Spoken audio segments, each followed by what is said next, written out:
John Cunningham, 59 Main Street. I wanted to just report to the committee that last night at the American Legion we held a neighborhood meeting.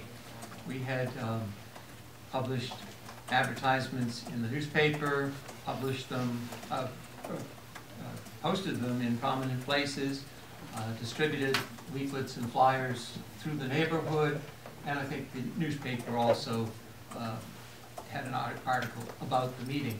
I think there were some 80 or so people there. I thought it was a productive meeting. The format was that in the first 45 minutes, members of the public, anyone interested, could come in. There were 3 tables, one with the building design plans, one with the engineering and site plans, and another with the traffic information. And our traffic representative, an architect and engineer were there respectively. So people who either hadn't seen the plans before or had been at a meeting and seen them up on the screen, but had an opportunity to see them in detail and ask questions. And the report I had from our people was that it was very helpful to people to really be able to see the plan, to point things out, ask questions.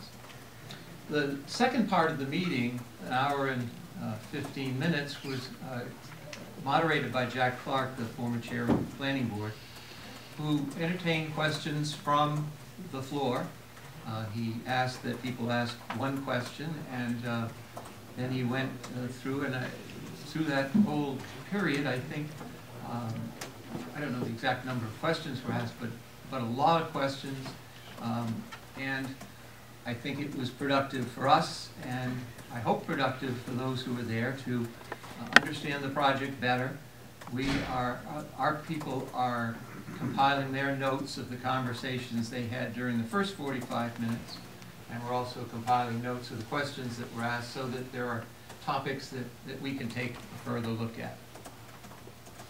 I'd be happy to answer any questions, but that's a summary of our 2-hour meeting. Anything for the committee?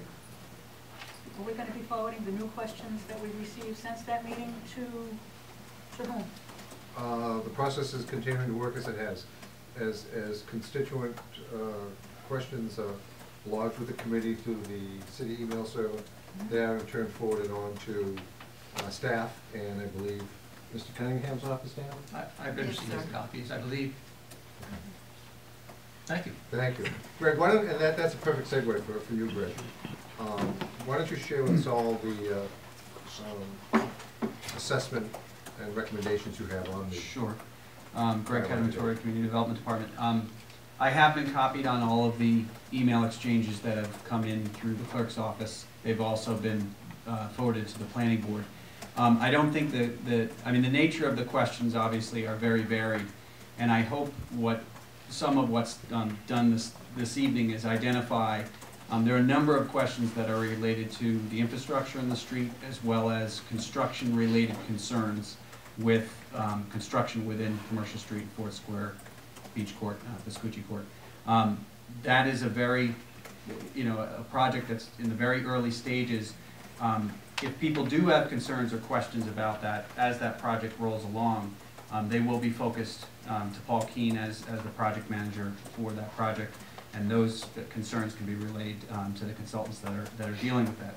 So there are a number of questions in those emails that have come through the city that I think kind of fall into that bucket of kind of stay tuned and obviously ongoing as that project moves forward. Clearly, construction in that area is going to be difficult. It's going to take a lot of intense management and things related to operations of businesses, obviously Paul alluded to, are all things that are not only concerns of the businesses but concerns of the city. There have also been a number of questions that seem like they are questions that the council will follow up in the discussions of the special permit, things related to the height of the building, representations that may have been suggested at least by some councilors of more information that they may want from the applicant. So I think there are a number of things that are certainly directed to the applicant, and John will be, and the Beauport team will be following through on that through this process.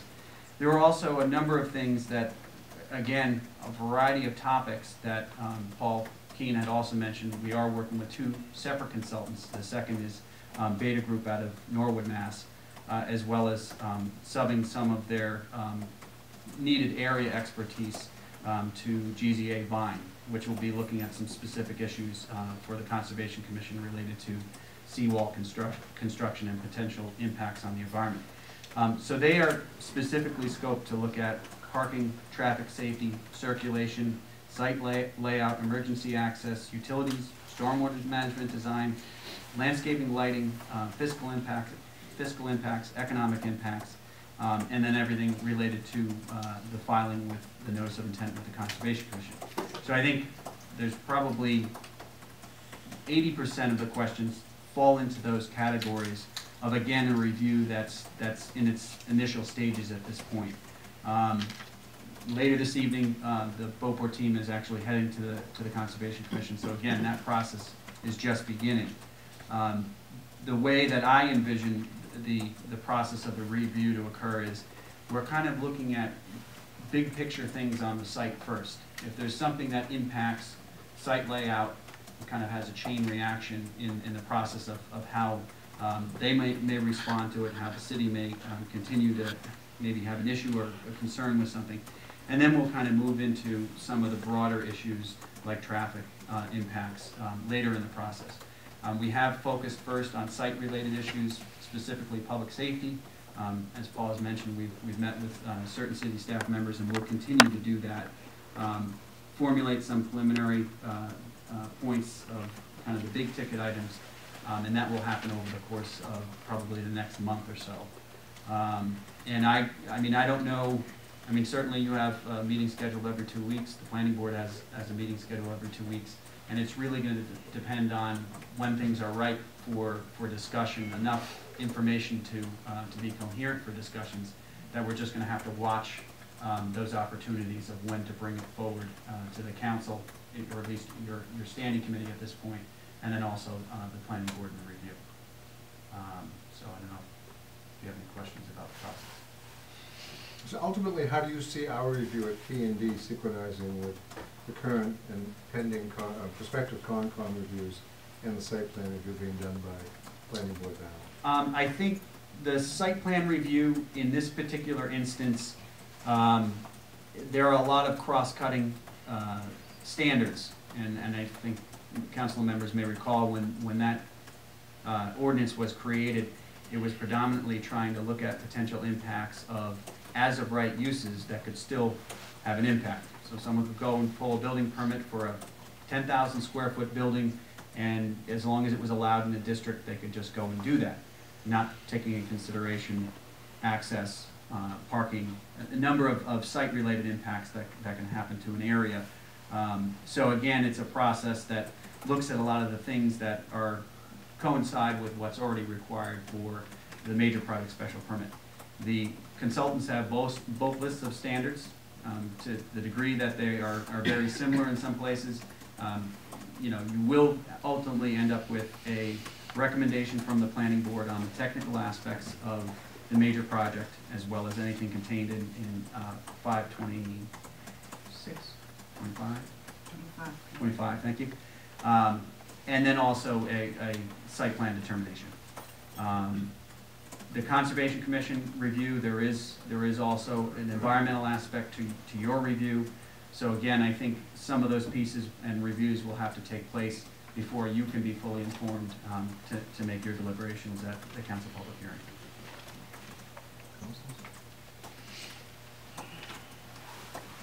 I have a question about the beach.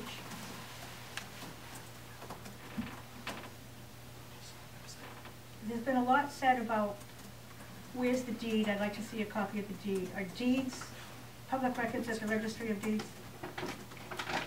Yes, it gets recorded. Mm-hmm. Do we have a copy of the deed?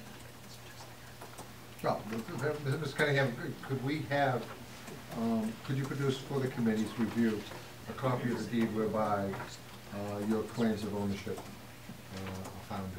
Certainly. The city attorney has that, but I'd be happy to provide it directly to the committee. Please. Thank you. Thank you. Since you've done all the research at the Registry of Deeds, and it'd be good to have the one that you're looking at in front of us. And let the record reflect that wasn't in order.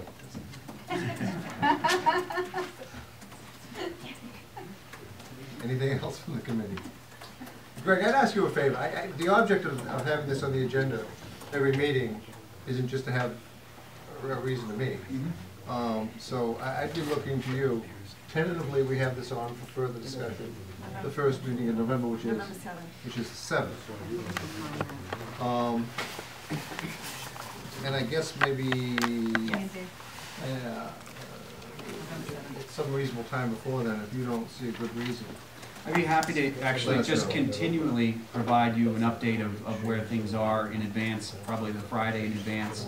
And if there's something that's you know, ready to be discussed, then absolutely, I'd be happy to do that. Please. Yep. Yeah. I mean, the point isn't to drag people out every 2 weeks. Yep. It's to have a dialogue when things are right.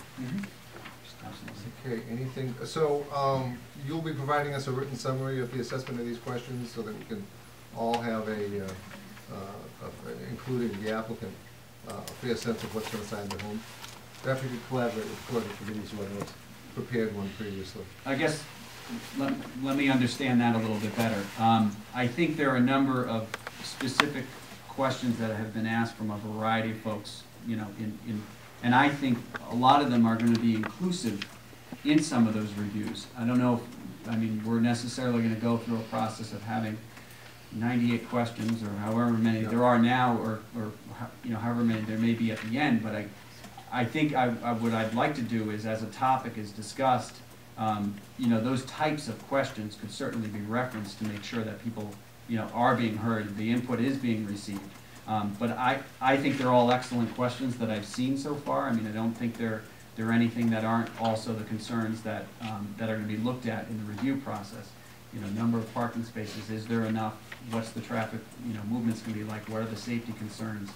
Generators, I mean, you name it, all those things I think are certainly very well heard, and that will be conveyed occurring, and we will try to make as much reference as a topic comes So it's a little forward. early for a checklist. Yes. Okay. Yeah. But I think the point I want to ask you to confirm for, and a lot of the folks who've asked questions in the room, I take it that folks aren't going to be getting answers immediately, because this is a process that's going to take time, and the goal is to give good, comprehensive, thoroughly researched answers. So be patient if you don't get answers right away. It's not that the questions are being disregarded or being lost, right? Correct. I contemplated actually responding with an email so that people knew that those emails were coming in, but wanted to also not have something that looked like it was a form letter.